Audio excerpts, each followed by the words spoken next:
آخری سوال، میرے کمرے میں ایک شخص ہے جو نماز نہیں پڑھتا. میں نے اسے کئی بار نماز کے لیے بلایا ہے، حتیٰ کہ اسے سمجھایا بھی، لیکن میں نے اس سے اس معاملے میں غافل پایا ہے. میں پریشان ہوں کیونکہ اللہ تعالیٰ کے سامنے مجھ سے اس بارے میں پوچھا جائے گا.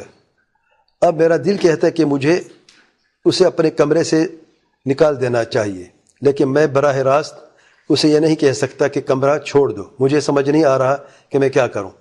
پہلی بات ہے کہ آپ پریشان کیوں ہو؟ آپ نے اپنا حق ادا کیا ہے، آپ نے سمجھایا ہے، حجت قائم کی ہے، نصیحت بھی کی ہے، پیار سے سمجھایا بھی ہے، اور طریقے بھی مختلف اپنائے سمجھانے کے لیے. وہ نہیں سمجھنا چاہتا، نہیں پڑھنا چاہتا، وہ جانے اس کا کام جانے. بہت بڑے خطرے میں ہے. تارک الصلاۃ کافر ہے، یاد رکھیں. جس نے کوئی نماز نہیں پڑھی وہ کافر دار اسلام سے خارج ہے. آپ نے سمجھایا اسے.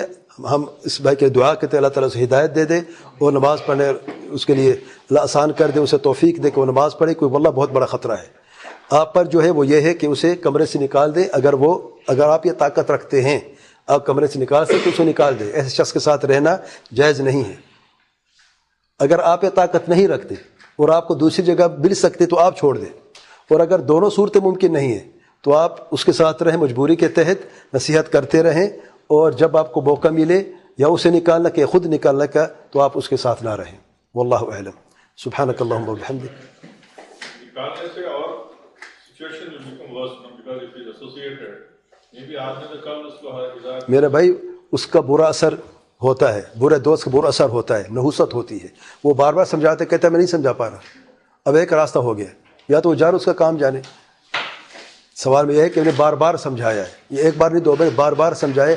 وہ ہٹ درمی پر اتر آئے، وہ ماننے والا نہیں ہے. اب اس نے اپنا راستہ بند کیا ہے. ہو سکتا ہے کہ کسی اور کے ذریعے اللہ اسے ہدایت دے دے، کوئی اور وہاں پہ جائے کسی اور طریقے سے جائے.